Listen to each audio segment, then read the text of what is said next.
At kaugnay ng pagkakapasa sa Kamara ng Panukalang Death Penalty, live sa studio si House Justice Committee Chairman Representative Reynaldo Umali at gayon din ang isa sa mga tumutol, nasa 41, si Surigao del Sur Representative Prospero Pichay. Ayan.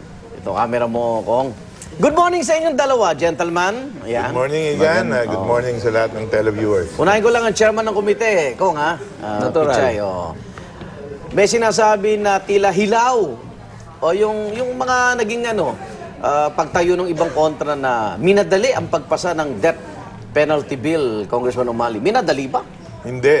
Kasi alam mo, nung una pa man nagkasundo na hahayaan natin ng malayang debate, kanya lang minadelay nila eh. Yun ang problema. Minadelay. Minadelay. Kasi bawat, bago isipin mo, isang interpellator per day, 50 yung mag-i-interpellate. Paano naman? No. Tapos, ang tinatanong naman, pare-pareho din. Isipin mo si Manong Edsel, with all due respect to Manong Edsel. Yung bill is restoration of death penalty. Ang kanya namang proposed amendment, tanggalin yung death penalty. Paano magiging death penalty pag tinanggal mo lahat yung penalty na death? Kanya malinaw na malinaw. Wala namang kabuluhan yung pangyayaring period of amendment dahil pare-pareho din ang sinasabi. Pagod na po ang tao. Minadali ba, Congressman Pichay?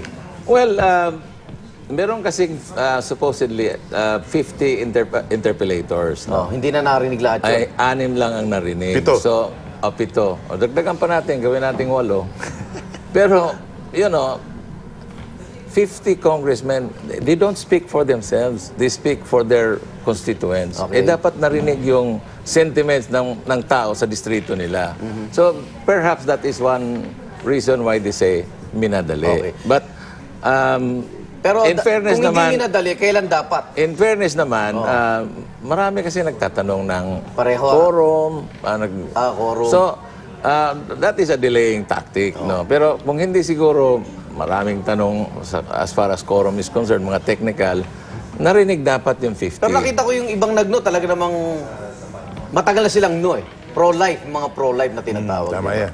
Pero ito, ba't di sinama yung rape, murder o plunder o pandarambong na marami daw bang congressman ang makakasuhan daw no, kaya hindi sinama? Hindi naman. Alam mo, yung unang panukala namin, nung una pa man, after the National Bilibid Prison Drug Trade Inquiry namin, yun ang nabuo namin sa komite na drug-related heinous crimes lang.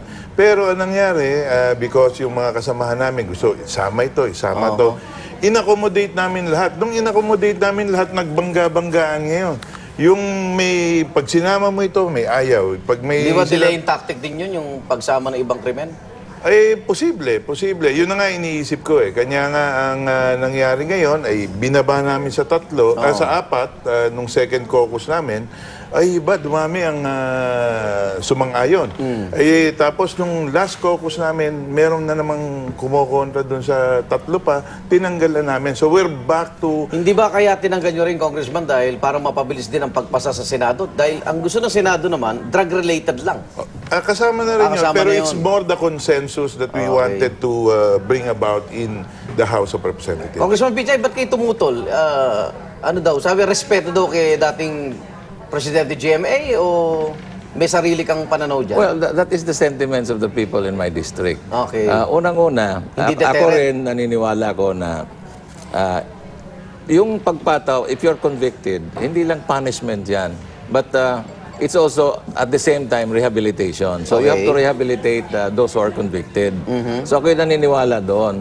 Ngayon, kung babasahin mo rin yung saligang batas, napaka-contradictory. Tingnan natin, section 19. Excessive fines shall not be imposed, nor cruel, degrading, and inhuman punishment inflicted.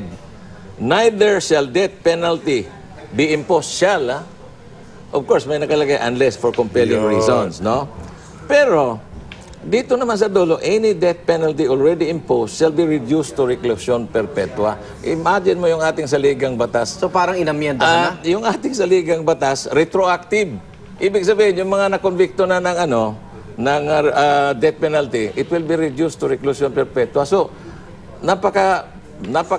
conflicting nitong section na ito. Ano, Hindi, kumukontra ba kayo sa saligang batas? Hindi. Ano, may nakalagay Alam mo, doon na- lahat ng penal laws, tandaan po natin, lahat ng penal laws ay pag yan ay pabor sa tao, sa kriminal, or sa akusado, ay that will redound to their benefit. Ganon talaga ang batas. Pero hindi mo pwedeng i-retroact yung penal provisions. So pag ang penal provisions ay in-impose mo, it can only be imposed prospectively. Pero anyway, dun sa sinasabi na yun, walang conflict doon dahil dumaan na yan sa Supreme Court. 1993, ni-reimpose yung death penalty at nung 1993 ay kinatigan ng Supreme Same Court. argument na rin. Same argument, sabi ng Supreme Court, constitutional po yan. Okay. Kung Pichay, may posisyon ka ba sa Kamara?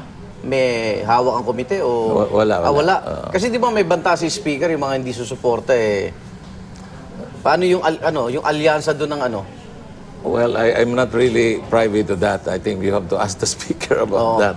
Kung talagang... Tutuluyan ba kung tutuluyan niya o na pag hindi? nagnuraw sa death penalty, mawawala sa pagiging deputy speaker o chairmanship ng komite? Well, sinabi niya yun. I can attest to that fact na Pero, sinabi niya yun. And if I know him, he means what he says and he says what he means. No? So, but the final answer will really come from the speaker. Mga politiko pa rin kayo, di ba, sa huli? Well, maraming nangyayari. Hindi, demokrasya ang debate dyan di ba? Sa huli, Lalo na sa Kongreso na talagang parang... Anong tsansa sa Senado, Kong Umali? Sa tingin ko mataas pag nagkakausap kami ni Senator Pacquiao, nagkakatanungan kami ni Senator ni Tito Sen, ay sinasabi nila na sila'y optimistic that this will pass. Kung Pichay, kung droga ang pag-uusapan, deterrent ba itong death penalty? Dahil 8,000 na yata ang napatay, no? Sa kampanya ng administrasyon. Alam mo, mahirap sabihin na deterrent yan o hindi, no? Dahil yung mga talagang nalulunan sa droga, ay nalulunan talaga sa droga. So, you have to rehabilitate them. Okay. Rehabilitation Sa distrito nyo po, kamusta so, yung...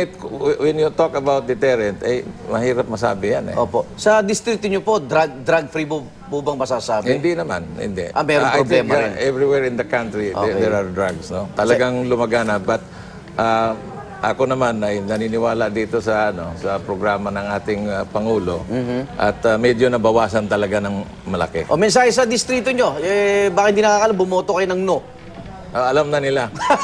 Because I'm just sending the sentiments of my constituents. Okay. Kung umali mensahe po sa taong bayan, ayan, yung sila humiling nga ibalik ang parusang bitay Tama yan. At saka yung ako nga sa aking pag-ikot, nung 26 ako'y nag-birthday celebration doon sa Mindoro at marami akong nakasalamuhang mga kababayan ko. Sila'y lalo't higit yung mga barangay captains natin. Sila'y suporta doon sa kahit mga eskwelahan, kahit mga Catholic schools sa amin ay sumusuporta sila. So, ang nakararami ay talagang sumusuporta sa death penalty. Adjourn na natin itong segment na ito at abangan uli natin debate niyan sa Senado. Maraming salamat, Congressman Reynaldo Umali at Congressman Prospero Pichay sa paggising at pagpunta rito ng live.